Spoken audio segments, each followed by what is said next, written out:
ရွာပြင်ကရေတွင်းဟောင်းဆိုတာလူသူအရောက်ပေါက်နေတဲ့ညောင်မင်းကြီးအောက်မှာရှိပါတယ်။အဲ့ဒီရေတွင်းဟာအုပ်ရိုးတွေဟောင်းနှမ်းပြီးရေမော်တွေတက်နေပေမဲ့ထူးဆန်းတာကရေကတော့အမြဲတမ်းကြည်လင်အေးဆက်နေတတ်တာပါ။ကြော်စွာဆိုတဲ့လူငယ်ကတော့ဓာတွေကိုမယုံကြည်ပါဘူး။တညမှာတငယ်ချင်းတွေနဲ့စိန်ခေါ်ပြီးညတက်ခေါင်ရံမှာအဲ့ဒီရေတွင်းကိုတယောက်တည်းရေသွားခတ်ဖို့ထွက်လာခဲ့ပါတယ်။လာတာညဖြစ်ပေမဲ့ညောင်မင်းကြီးအောက်မှာတော့မှောင်တိကျနေပြီးလေတိုးတန်ကလွယ်လို့ဘာအတန်မှမရှိ။ကြော်စွာခြေလန်းတိုင်းဟာ၆ကပ်နေတဲ့တရွက်၆တွေပေါ်နင်းမိပြီးရှက်ဆိုတဲ့အတန်တွေကသူ့နောက်ကတယောက်ယောက်လိုက်နေတယ်လို့ခံစားရစေပါတယ်။ရေတွင်းဟောင်းရှိရာညောင်ပင်ကြီးနားရောက်လေတုကပိုပြီးအေးဆက်လာလေပါပဲ။အဲ့ဒီအေးတက်ကတာမန်ဆောင်းတွင်းအေးမျိုးမဟုတ်ပဲလူအသားတဲ့အထိစိတ်ဝင်သွားတဲ့အတူပါအေးမျိုးပါ။သူရေပုံးကိုရေတွင်းထဲချလိုက်တဲ့အခါရေမျက်နှာပြင်ကတုန်ခါသွားပြီးလာရောင်ဟပ်နေတဲ့ရေပြင်ပေါ်မှာသူ့မျက်နှာကိုသူပြန်မြင်ရပါတယ်။ဒါပေမဲ့ထူးဆန်းတာကရေထဲကသူ့ရဲ့အရေးဟာသူ့ကိုပြန်ကြည့်ပြီးပြုံးပြနေပါတယ်။ကြော်စွာမျက်လုံးကိုအတင်းပုတ်ပြီးပြန်ကြည့်လိုက်တော့မှအရေးကပုံမှန်အတိုင်းပြန်ဖြစ်သွားတာပါ။ငါမျက်စိမားလာနေမှာပါလို့ကိုအားပေးရင်ရေပုံးကိုအားဆိုင်ပြီးဆွဲတင်လိုက်ပါတယ်ရေပုံးထဲမှာစပင်တွေပါလာတာကိုမြင်လိုက်ရတဲ့ခဏမှာပဲရေတွင်းထဲကနေရေပူပေါင်းတွေဘလုံးနဲ့စီတက်လာပါတယ်ရေပုံးထဲကစပင်တွေဟာမွေတွေလိုတွန့်လိန်လာပြီးကြော်စွာရဲ့လက်ကောက်ဝတ်ကိုရုတ်တရက်ရစ်ပတ်လိုက်ပါတော့တယ်လွတ်ဆန်းကြော်စွာအတင်းယုံပေမဲ့စပင်တွေကတန်ကြိုးတွေထက်ပိုခိုင်မာနေပါတယ်အဲ့ဒီအချိန်မှာရေတွင်းအုပ်ရိုးပေါ်ကိုဖြူဖြော်ပြီးအသားတွေအည်ပျော်ကျနေတဲ့လက်ချောင်းရှည်ကြီးတွေတက်လာပါတယ်ထို့နောက်မျက်နှာတစ်ခုလုံးစပင်တွေဖုံးအုပ်ထားတဲ့မိန်းမတစ်ယောက်ဖြည်းဖြည်းချင်းကျွတ်တက်လာပါတယ်သူ့ရဲ့မျက်နှာဟာစပင်ကြားထဲကနေပေါ်လာတဲ့အခါမျက်လုံးမရှိဘဲသွေးစိမ့်ရှင်ထွက်နေတဲ့မျက်တွင်းဟောင်းလောင်းကြီးတွေဖြစ်နေတာကိုကြော်စွာမြင်လိုက်ရပါတယ်သူမကပါဇက်ကိုနရွက်နာအထိဖြဲလိုက်ပြီးအကွဲနေတဲ့အတန်နဲ့ပြောလိုက်တာကငါရေတွင်းထဲမှာအဖော်မရှိတာကြာပြီးဟာနောက်တနေ့မနက်မှာရွာသားတွေရောက်လာတဲ့အခါကြော်စွာဟာရေတွင်းနှုတ်ခမ်းမှာမှောက်လျက်သားတေဆုံးနေတာကိုတွေ့ရပါတယ်အဆိုးဝါးဆုံးကတော့သူ့ရဲ့မျက်လုံးအိမ်နှစ်ခုလုံးဟာတစုံတစ်ယောက်ကလက်သေးနဲ့ကောထုတ်သွားတယ်လို့မျိုးဟောက်လောင်းပေါက်ကြီးတွေဖြစ်နေတာပါပဲသူ့ရဲ့လက်ခုပ်ထဲမှာတော့ရေတွင်းထဲကရေမော်တွေနဲ့အတူလူသွားတချို့ကိုတင်းဆုပ်ထားတာကိုတွေ့လိုက်ရတဲ့အခါရွာသားအလုံးကြောချမ်းပြီးထွက်ပြေးခဲ့ကြပါတော့တယ်ဆိုးသူတယောက်နေဘက်ကတငယ်ချင်းမင်္ဂလာဆောင်သွားရင်လမ်းမပြီးတောအုပ်တစ်ခုထဲရောက်သွားခဲ့သည်မိုးကလည်းတဲထန်စွာရွာသွန်းနေပြီးမှောင်ရီပြိုးစားပြုနေပြီးဖြစ်သည်ဖြင့်နိဆက်ရာခိုနားရာကိုရှာရင်းလမ်းဘေးကအိမ်အိုကြီးတစ်လုံးကိုတွေ့လိုက်ရသည်ထိုအိမ်ကြီး၏အနောက်ဘက်တွင်အလွန်ကြီးမားပြီးအကိုင်းခတ်တွေဖြာထွက်နေသောညောင်မင်းကြီးတစ်ပင်ရှိသည်ညောင်မင်းကြီးကတစ်ချက်တိုက်ခတ်လာသောလေကြောင့်လက်မောင်းကြီးတွေလှုပ်ရှားနေသလိုထူဆန်းနေ၏အိမ်ထဲသို့ရောက်သောအခါအဖွားအိုတစ်ယောက်ကမိဖို့ဘေးတွင်ထိုင်နေသည်အဖွား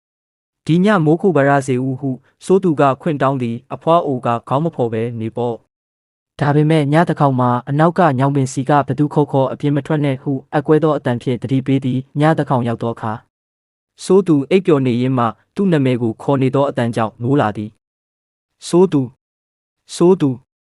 ငါကိုကူညီပါဦးထိုအတန်ကသူ့အမေ၏အတန်နှင့်အလွန်တူနေသည်စိုးသူစိုးရိမ်စိတ်ဖြင့်အဖွားအို၏တတိပေးချက်ကိုမိကအိမ်အနောက်ဘက်ညောင်ပင်ကြီးစီသို့ပြေးထွက်သွားမိသည်ညောင်ပင်အောက်ရောက်သောအခါဘသူကိုမှမတွေ့ရရုတ်တရက်အပေါ်ကနေအေးဆက်အည်တစ်ဆက်သူ့ပခုံးပေါ်ကျလာသည်မိုးရေအမတ်နှင့်တုပ်လိုက်ရလက်တွင်သွေးရောင်များဆွန့်ထင်းသွားသည်သူ့ပေါ်သို့မော့ကြည့်လိုက်သောအခါ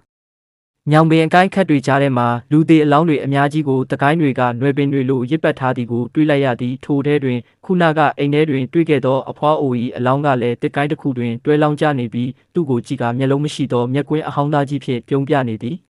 စိုးသူသည်သွေးဆက်များဆွန့်ထင်းနေသောလက်ကိုကြည့်ပြီးနောက်သို့အလန့်တကြားဆုပ်လိုက်သည်အိမ်ထဲကအဖွားအို၏အလောင်းကတစ်ကိုင်းပေါ်တွင်တွဲလောင်းကျနေသည်ကိုမြင်လိုက်ရချိန်မှာတွင်သူနားလည်လိုက်ပြီးသူစကားပြောခဲ့တာအဖွားအိုမဟုတ်ပဲတစ်ပင်ကဖန်ဆင်းထားတဲ့အရေးတစ်ခုသာဖြစ်သည်သူအိမ်ထဲသို့အမြန်ပြန်ပြေးဝင်ပြီးတကားကိုချက်ထိုးပိတ်လိုက်သည်ရင်ဘတ်ထဲတွင်နှလုံးခုန်တန်ကစီးချက်မမှန်တော့ထိုစဉ်အပြင်ဘက်မှအတန်တစ်ခုကြားလိုက်ရပြန်သည်တကားဖွင့်ပါဦးအမေရောက်နေပြီးအတန်ကတကားဝါကတင်မဟုတ်ပဲသူ့နာရွက်နားလေးကထွက်ပေါ်လာသလိုမျိုးခံစားရသည်သူအသက်ကိုအောင့်ထားရင်းတကားအကြောင်းမှချောင်းကြည့်လိုက်ရာအပြင်တွင်အမေမဟုတ်ပဲရှီလျာလွန်းသောတစ်သားလက်ချောင်းကြီးများကတကားကိုကုတ်ချစ်နေသည်ကိုတွေ့လိုက်ရ၏ရုတ်တရက်အိမ်ချမ်းပြင်အကြောင်းများကြမှတစ်မြင့်များကငွေဟောက်များကဲ့သို့တိုးထွက်လာပြီးစိုးသူ၏ခြေထောက်များကိုရစ်ပတ်လိုက်ပြီးသူအော်ဟစ်ဖို့ကြိုးစားတော်လဲတစ်မြင့်တစ်ခုကသူ့ပါးစပ်ထဲသို့အတင်းထိုးဝင်လာကအတန်ကိုပိတ်ဆို့လိုက်သည်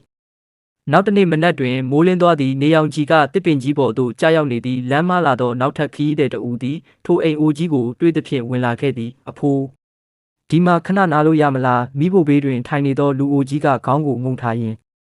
နေပေါ့ ဒါပေမဲ့ညတကောင်မှာအနောက်ကညောင်ပင်စီကဘသူခေါ်အပြင်မထွက်နဲ့ဟုပြန်ပြောလိုက်သည်ထိုလူအိုကြီးဝတ်ထားသည်မှာမင်းညကစိုးသူဝတ်ထားသောအင်ဂျီပင်ဖြစ်သည်စိုးသူသည်တေဆုံးသွားခြင်းမဟုတ်ဘဲညောင်ပင်ကြီး၏ဝိညာဉ်ကျွေးမွေးမှုကိုခံလိုက်ရပြီးနောက်ထပ်သားကောင်ကိုဖိတ်ခေါ်ရန်အတွက်မျက်နှာဟောင်းနှင့်ခန္ဓာကိုယ်အသစ်ဖြင့်အစားထိုးခံလိုက်ရခြင်းသာဖြစ်ပါတော့သည်လွန်ခဲ့တဲ့10စုနှစ်တခုကျော်ကကျွန်တော်ဟာအစိုးရဝန်ထမ်းတစ်လေးတစ်ယောက်အနေနဲ့စကိုင်းတိုင်းထဲကအလှမ်းဝေးတဲ့ရွာကလေးတစ်ရွာကိုတာဝန်ကျခဲ့ပါတယ်။ထိုရွာလေးဟာတောတောင်တွေဝန်းရံထားပြီးလျှက်စစ်မီလည်းမရသေးတဲ့ရွာလေးတစ်ရွာပေါ့။ကျွန်တော်နေထိုင်ရမယ့်အိမ်ကရွာဦးဖုန်ကြီးကျောင်းနဲ့မလန့်မကန့်မှရှိတဲ့ချမ်းကျဲကြီးတွေကနှစ်ထပ်ပြင်ထောင်အိမ်အိုကြီးပါအိမ်ရှင်တွေကမြို့တက်နေကြတာမို့အိမ်ကြီးကတိတ်ဆိတ်ချောက်ချားနေတတ်ပါတယ်။ပထမဆုံးညမှာတင်ကျွန်တော်စတင်ခန်းစားလိုက်ရပါတယ်။ည7:00နာရီလောက်မှာအောက်ထပ်ကနေတောက်ဆိုတဲ့ခြေတံအနေကြီးကိုကြားလိုက်ရတဲ့တစုံတစ်ယောက်ကတစ်သားချမ်းပြင်ပေါ်မှာလေးလေးလံလံရှောက်နေတယ်လို့မျိုးပါဘသူလဲလို့ကျွန်တော်အုံမေးပေမဲ့ပြန်ထူးတယ်မကြားရပဲခြေတံကရုတ်တရက်ငြိမ်သက်သွားပါတယ်အဲ့ဒီညကအိတ်လို့မရတော့ပဲဖျောင်းတိုင်မီလေးထွန်ပြီးမနဲ့လင်းတဲ့အထိစောင့်ခဲ့ရတယ်နောက်နေ့မနက်မှာအိမ်ကြီးချင်းဦးလေးကြီးတယောက်ကကျွန်တော်ကိုလက်ဖက်ရည်ဆိုင်မှာခေါ်ပြောပါတယ်မောင်ရင်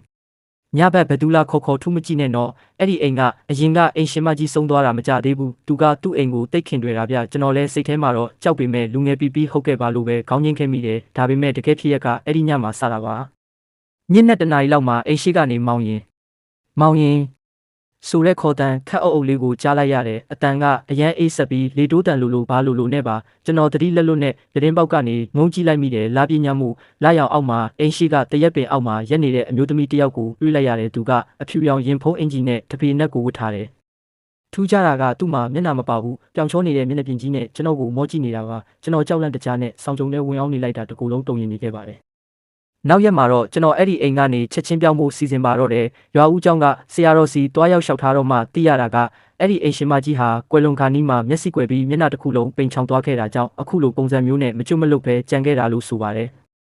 ဆရာတော်ကကျွန်တော်ကိုအန်ရကင်းပရိတ်ချီတွေချီပေးပြီးအမျှဝေခိုင်းပါပဲစိတ်နဲ့အေးသွားပါတော့တယ်အဲ့ဒီအိမ်ရှင်မကြီးဒေါ်တောင်းစိန်ဟာလွန်ခဲ့တဲ့3နှစ်လောက်ကသူ့ရဲ့တူလေးတော်သားမောင်နဲ့အတူနေခဲ့တာပါဒေါ်တောင်းစိန်ကတားဖြစ်သူကိုအလွန်မင်းချစ်ခင်တွေ့တာပြီးတဝါမခွာပဲဂယုစိုက်လွန်းသူဖြစ်ပါတယ်ဒါပေမဲ့ကံကြမ္မာကမျက်နှာသာမပေးခဲ့ပါဘူးတားဖြစ်သူမောင်ကမြို့တက်ပြီးအလုတ်လုတ်ရင်းကားအက်ဆီဒင့်ဖြစ်ပြီးဆုံးပါသွားခဲ့ပါတယ်ရွာကိုရုပ်လောင်းပြန်ရောက်လာတဲ့နေ့မှာဒေါ်တောင်းစိန်ဟာယူသွမတက်ခံစားခဲ့ရပါတယ်တားဖြစ်သူကိုတကြိုခါနီးမှာဒေါ်တောင်းစိန်ကအလောင်းကိုဖတ်ပြီးတစားစားအော်ပြောခဲ့တယ်လို့ဆိုပါတယ်ငါသားအမေကိုပြစ်မသွားပါနဲ့မင်းပဲသွားအမေလိုက်ခဲ့မယ်အမေတေးသွားရင်တော့ဒီအိမ်မှာပဲမင်းကိုစောင့်နေမယ်အဲ့ဒီနေ့ကစပြီးဒေါ်တောင်းစိန်ဟာအစားအသောက်မစားတော့ပဲအင်ကြီးထဲမှာပဲတားဖြစ်သူရဲ့အဝတ်စားတွေကိုဖတ်ပြီးငိုနေခဲ့ပါတယ်သူဟာဝမ်းနဲ့လွန်းလို့မျက်ရည်တွေစားသွေးတွေကြားတဲ့အထိငိုခဲ့ပြီးနောက်ဆုံးမှာတော့အာဟာရပြက်လက်မှုနဲ့မျက်တွင်းတွေဟောက်ပက်ဖြစ်ကမျက်နှာတစ်ခုလုံးပိန်ချောင်ပျက်စီးပြီးဆုံးပါသွားခဲ့တာပါသူဆုံးသွားတဲ့အချိန်မှာအနားမှာဘယ်သူမှမရှိခဲ့ပါဘူးသူတေဆုံးပြီး4ရက်လောက်ကြာမှရွာသားတွေကအနံ့ရလို့တွားကြည့်တဲ့အခါဒေါ်တောင်းစိန်ရဲ့ရုပ်အလောင်းဟာတားဖြစ်သူရဲ့အခန်းတစ်ခါဝမှာလက်သေးတွေကျွတ်ထွက်မတက်ကုတ်ချရင်တေဆုံးနေတာကိုတွေ့ခဲ့ရပါတယ်သူ့ရဲ့စိတ်ဆွဲလန်းမှုကပြင်းထန်လွန်းတာကြောင့်သူဟာငရဲလည်းမရောက်နှက်ပြည်လည်းမလာပဲအဲ့ဒီအိမ်ကြီးထဲမှာပဲတားဖြစ်သူအမတ်နဲ့လူငယ်တွေကိုစောင့်ကြည့်နေခဲ့တာပါ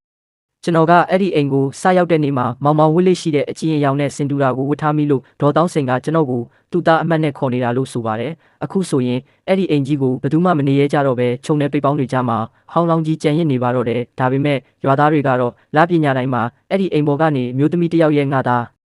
ဘယ်မှာလဲဆိုတဲ့ငိုရှိုက်တန်ကိုကြားနေရဆဲလို့ပြောကြပါတယ်အခုဆိုရင်ကျွန်တော်အဲ့ဒီရွာကနေပြောင်းလာတာကြာပါပြီဒါပေမဲ့ခုထက်ထိအမှောင်ထဲမှာတယောက်တည်းရှိနေရင်အနောက်ကနေမောင်းရင်လို့ခေါ်လိုက်တယ်လို့မျိုးအေးဆက်ဆက်အတန်ကိုကြားရောက်နေမိပါသေးတယ်ရန်ကုန်မြို့ရဲ့တက်တန်းရင်လူနေတိုက်ခန်းတွေကြားမှာခြောက်ချားစရာအကောင်းဆုံးလို့နာမည်ကြီးတဲ့အခန်းလေးရလေးအကြောင်းကိုတင်ဆက်ပေးမှာဖြစ်ပါတယ်။ရန်ကုန်မြို့လေပန်းဆိုးတန်းနဲ့အနော်ရထလန်းစုံနာကဗြိတိရှ်ခေတ်လက်ကျန်အုပ်နီရောင်တိုက်ကြီးတစ်ခုရဲ့လေးလွှာမှာအဲ့ဒီအခန်းရှိပါတယ်။အခန်းနံပါတ်404ဟာအပြင်ပန်းကြည့်ရင်တခြားအခန်းတွေလိုပါပဲ။ဒါပေမဲ့အဲ့ဒီတကားရှိရောက်ရင်ထူးဆန်းတဲ့အေးတဲ့တစ်ခုကိုခန်းစားရတတ်ပါတယ်။လွန်ခဲ့တဲ့နှစ်ပေါင်း30ကျော်ကအဲ့ဒီအခန်းမှာတဦးတည်းနေထိုင်တဲ့အမျိုးသမီးတယောက်ရှိခဲ့ပူပါတယ်သူမဟာစန္ဒယာတီတာကိုဝါသနာပါပြီးညှင်းတဲ့အထိတရောထိုးတန်ဒါမှမဟုတ်စန္ဒယာတန်တွေကိုဘေးပတ်ဝန်းကျင်ကကြားရလိမ့်ရှိပါတယ်တနေ့မှာတော့သူမဟာအခန်းထဲမှာပဲလှုပ်ဝက်စွာတေဆုံးနေတာကိုရက်တော်ကြာမှလူတွေသိလိုက်ရပါတယ်သူမဘလို့တေဆုံးသွားလဲဆိုတာကိုဘယ်သူမှတိတိကျကျမပြောနိုင်ခဲ့ပါဘူးအဲ့ဒီနောက်ပိုင်းအဲ့ဒီအခန်းကိုငှားနေတဲ့သူတွေဟာတလားထပ်ပို့ပြီးမနေနိုင်ကြပါဘူးသူတို့ကြုံတွေ့ရတဲ့ဖြစ်ရပ်တွေကတော့အတန်ပလန်များည7:00နာရီတိတိမှာအခန်းထဲကနေစန္ဒယာခလုတ်တွေကိုတစ်ချက်ချင်းနှိပ်နေတဲ့အတန်သို့မဟုတ်မိန်းကလေးတယောက်ရှိုက်ကြီးတင်ငိုနေတဲ့အတန်ကိုကြားရတတ်ပါတယ် ရနန့်ဆိုအခန်းကိုဘလောက်ပဲတန်ရှင်းရေးလှုပ်ပုတ်စော်နေတဲ့အနက်တစ်ခုကလေထဲမှာခဏခဏပြန့်လွင့်နေတတ်ပါတယ်အိပ်ပျော်နေစဉ်မှာတစုံတစ်ယောက်ကကိုယ့်ကိုစိုက်ကြည့်နေတယ်လို့ခံစားရပြီးမျက်လုံးဖွင့်ကြည့်လိုက်ရင်ကတင်ချေရင်းမှာစပင်ဖားလျားနဲ့အရေးမဲကြီးတစ်ခုမတ်တက်ရက်နေတာကိုတွေ့ရတတ်ပါတယ်ထူးခြားတာကအဲ့ဒီအခန်းမှာနေထိုင်သူတွေဟာအိမ်မက်ဆိုးတွေစက်တိုက်မတ်တက်ပြီးအိမ်မက်ထဲမှာအမျိုးသမီးတစ်ယောက်ကနင်လို့ထွက်သွားကြဒါငါနေရလို့ကပ်ပြောတတ်တာပါပဲတချို့ဆိုရင်မနဲ့နိုးလာတဲ့အခါလယ်ပင်မှာညှစ်ထားတဲ့လက်ပွေရာတွေတောင်ကြံခဲ့တတ်တယ်လို့ဆိုကြပါတယ်ဒါဟာမြို့ပြပုံပြင်တစ်ခုသာဖြစ်ပါတယ်ရန်ကုန်မြို့ရဲ့ဟောင်းနှွမ်းတဲ့တိုက်ခန်းတွေမှာဝိညာဉ်တွေရှိတယ်ဆိုတဲ့ယုံကြည်မှုဟာလူထုကြားမှာအမြဲတမ်းရေပန်းစားနေစေဖြစ်ပါတယ်တနေ့မှာအောင်ကျော်တယောက်အခန်းလေးထဲကိုခြေချလိုက်တဲ့အချိန်မှာပဲစိတ်ခနဲ့အေးတက်တစ်ခုကကြောရိုးတဲ့အထိစိတ်ဝင်သွားပါတယ်အခန်းကမြို့လေကောင်ဖြစ်ပေမဲ့မယုံနိုင်တော့အောင်ပေါ်နေတာကြောင့်သူချက်ချင်းပဲငှားလိုက်မိတာပါည9 နာရီလောက်မှာအောင်ကျော်အထုပ်ပိုးတွေနေရာချလို့ပြီးသွားပါတယ်အခန်းထဲမှာထူးဆန်းတာကအခန်းထောင်ကဖုန်တွေတက်နေတဲ့မှန်တင်ခုံအဟောင်းကြီးတစ်ခုပါပဲအိမ်ရှင်ကတော့အဲ့ဒါကိုမရွှေ့ဖို့တတိပေးထားပါတယ်သူအိပ်ယာဝင်ဖို့ပြင်နေတော့အိမ်ကြီးချင်းအခန်းကလူတစ်ယောက်ကတကားကိုခပ်ဖွားဖွားခောက်ပြီးလာပြောပါတယ်ညီလေးညဘက်ဘာတံပဲကြာတကားမဖွင့်နေပြီးတော့မှန်တဲကိုတေချာကြည့်မနေနဲ့နော်တဲ့အောင်ကျော်ကတော့ခေပညာတက်ပြီးပြုံးယုံပဲပြုံးလိုက်ပါတယ်ည12 နာရီတိတိမှာတော့ထူးဆန်းတဲ့အတန်တစ်ခုကြောင့်အောင်ကျော်လိုးလာပါတယ်တောက်စန္ဒယာခလုတ်တွေကိုတစ်ချက်ချင်းနှိမ့်နေတဲ့အတန်ပါအခန်းထဲမှာစန္ဒယာမရှိပဲဒီအတန်ကဘယ်ကလာတာလဲသူမီးဖွင့်ဖို့ခလုတ်ကိုနှိမ့်လိုက်ပေမဲ့မီးကလုံးဝမလင်းပါဘူးအဲ့ဒီအချိန်မှာပဲအခန်းထဲမှာပုတ်စော်နန်းအနံ့ဆိုးကြီးတစ်ခုကနှာခေါင်းထဲကိုအရှိန်ဟုန်နဲ့တိုးဝင်လာပါတယ်သူအိပ်ယာပေါ်မှာထိုင်လိုက်တဲ့အချိန်လာပညာရဲ့လာရောင်ကမှန်တင်ခုံပေါ်ကိုကြားရောက်နေပါတယ်အောင်ကျော်မှန်ထဲကိုကြည့်လိုက်မိတဲ့အခါသွေးပြက်မတက်လန့်သွားပါတယ်မှန်ထဲမှာပေါ်နေတာကသူ့ပုံရိပ်မဟုတ်ပဲစပင်ဖားလျားနဲ့မျက်တွင်းဟောက်ပဲဖြစ်နေတဲ့အမျိုးသမီးတစ်ယောက်ကသူ့နောက်မှာရက်နေတဲ့ပုံရိပ်ပါသူနောက်ကိုလှည့်ကြည့်လိုက်ပေမဲ့ဘယ်သူမှမရှိပါဘူးဒါပေမဲ့မှန်ထဲကိုပြန်ကြည့်လိုက်ရင်အဲ့ဒီအမျိုးသမီးကသူ့စီကိုတဖြည်းဖြည်းတိုးကပ်လာတာကိုတွေ့ရပါတယ်အေးတက်ကပူပြင်းထန်လာပြီးအောင်ကျော်ရဲ့လက်ပင်ကိုအေးဆက်ဆက်လက်ချောင်းတွေကလာရောက်ထိတွေ့တာကိုခံစားလိုက်ရပါတယ်သူအော်ဖို့စူးစမ်းပေမဲ့အတန်ကလဲချောင်းထဲမှာပဲတနေပါတယ်အဲ့ဒီအမျိုးသမီးကသူ့နာနာကိုကပ်ပြီးတိုးလေးကပ်ပြောလိုက်ပါတယ်မင်းငါနေရာကိုလာကျူးကြော်တာလားသူ့ရဲ့ခြေထောက်ကိုတစုံတစ်ယောက်ကကတင်အောက်ကနေဆွဲချလိုက်တယ်လို့ခံစားလိုက်ရပြီးအောင်ကျော်တကိုယ်လုံးကျမ်းပြင်ပေါ်ကိုဝုန်းကနေပြုတ်ကျသွားပါတယ်သူအသေးအတန်ရုန်းကန်ပြီးအခန်းတကားစီကိုပြေးပါတယ်တကားလက်ကင်ကိုလှည့်လိုက်ပေမဲ့အပြင်ကနေတုတ်ခတ်ထားတယ်လို့လုံးဝဖွင့်လို့မရတော့ပါဘူး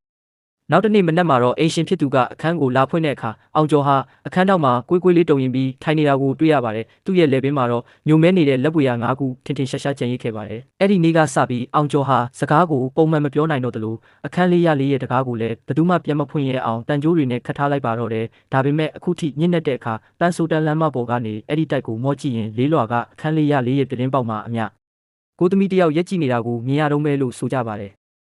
ဒီဇလန်လီကမိုးတက်ထန်စွာရွာတုံးနေတဲ့ညတညမှာဖြစ်ပျက်ခဲ့တဲ့ထင်းလန့်ပွဲရာဖြစ်ရတစ်ခုပဲဖြစ်ပါတယ်။ညင်တန်းခေါင်ရချင်းမူကလည်းတခွဲခွဲရွာနေတယ်လို့လေကလည်းအေးစိနေပါတယ်။အတန်အားစစ်ကြော်ရွယ်ဥပိုအေးဟာမြို့ပြင်ကစေယုံကနေလှစင်ပြီးသူ့ရဲ့စပေးဦးလေးကိုငင်းကအင်းပြန်လာခဲ့ပါလေ။ဥပိုအေးအင်းပြန်ရမယ်လန်းကမြို့ပြင်ကကံကိုတော်တူတာဟောင်းကြီးကိုခက်သွားရတာပါ။အဲ့ဒီတူတန်ကညပေါင်းများစွာကြားနေပြီးဖြစ်တယ်လို့ညဘက်ဆိုရင်ဘသူမှတယောက်ထဲမထည့်ရကြပါဘူး။တူတန်အိုတတိုင်းနာရောက်မှာတော့ဥပိုအေးဟာလမ်းဘေးမှာထင်းနေအောင်လေးစောင်းမိရဲနေတဲ့မင်းကွေးတယောက်ကိုတွေ့လဲရပါတယ်။သူမဟာအင်ဂျီထူရောက်ဝတ်ထားပြီးစပင်းတွေကတော့ဖားလျားကျနေပါလေ။ဦးလေးတမီးကိုလမ်းထိပ်ထိလိုက်ပုတ်ပေးလို့ရမလားရှင်မူကလည်းတင်းနေလို့သူမရဲ့အတန်ကအေးဆက်ဆက်နိုင်လာပါလေ။ဥပိုအေးကစိတ်ကောင်းရှိသူပြီးပြရပါလေ။တမီးရဲ့တက်ခက်လေးစုပြီးစပင်းနောက်ခုံမှာတစီကိုင်းလိုက်ပါလေ။မင်းကလေးစပင်းနောက်ခုံပေါ်တက်လိုက်တဲ့အချိန်မှာဥပိုအေးတကူလုံးစင်ကနေဖြစ်သွားပါလေစပင်းကလည်းရုတ်တရက်လေးလံသွားပြီးညရတာခက်ခဲလာပါလေဥပိုအေးဟာစကားစမိပြောဖို့ကြိုးစားပေမဲ့အနောက်ကမင်းကလေးကဘာမှပြန်မပြောပါဘူးလမ်းတစ်လျှောက်မှာတော့ခွေးတွေကဦးလိုက်ကြတာစူးညံ့နေတာပဲဥပိုအေးကနောက်ကိုလက်ချဖို့ကြိုးစားတိုင်းလေပင်ကတောင်းနေတယ်လို့ခံစားရပြီးလက်ချလို့မရခဲ့ပါဘူးတူတန်ဆုံးမျိုးဝင်မိတဲ့အောက်ရောက်တော့မင်းကလေးကဦးလေဒီမှာပဲချပေးပါလို့ပြောပါတယ်ဥပိုအေးစပင်းကိုရဲလိုက်တဲ့အချိန်မှာတော့သူ့ပခုံးမော်ကိုအေးစင်းတဲ့လက်6ကြီးတွေကလာတင်လိုက်တာကိုခံစားလိုက်ရပါတယ်သူမစပင်းမော်ကဆင်းသွားတဲ့အချိန်မှာစပင်းကပေါ့သွားရမယ့်အစားပိုပြီးလေလံလာပါတယ်ဥပိုအေးတတိမွေပြီးနောက်ကိုလဲကြည့်လိုက်တဲ့အခါသူမြင်လိုက်ရတာကဖြူရောင်ဝစ်စုံဝတ်ထားတဲ့မင်းကလေးမဟုတ်တော့ပါဘူးသူမရဲ့မျက်နှာကရေပြားတွေလဲနေပြီးမျက်လုံးနေရာမှာတော့ဟောင်းလောင်းပေါက်ကြီးနှစ်ခုသာရှိပါတော့တယ်သူမဟာဥပိုအေးကိုစစ်ကြည့်ရင်ဦးလေးတမီးရဲ့အလောင်းကခုနကဦးလေးကြော်လာတဲ့မြောင်းထဲမှာရှင်နေနေတာအေးလိုက်တာဦးလေးရဲ့ရုပ်ပြောပြီးပြုတ်ကွယ်သွားပါတယ်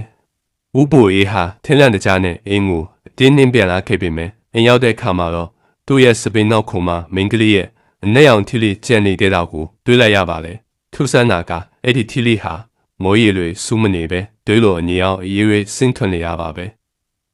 နောက်ရက်မှာတော့ရဲတွေကသူတန်နာကမြောင်းထဲမှာအဝိဖြူထားတဲ့မိန်းကလေးတို့ရဲ့အလောင်းကိုတကယ်ပဲရှောက်ခွေတူရှိခဲ့ကြပါတယ်ဥပိုအေကတော့အဲ့ဒီနေ့ကစပြီးညဘက်ဆိုရင်သူတန်လန်ကနေဘယ်တော့မှစပင်းစီးပြီးမပြန်တော့ပါဘူးနောက်ထပ်စိတ်ဝင်စားစရာကောင်းတဲ့ပုံမြင်တွေကိုနားထောင်ဆင်ဖို့အတွက် channel လေးကို subscribe လုပ်သွားပေးပါတော့ကျေးဇူးတင်ပါတယ်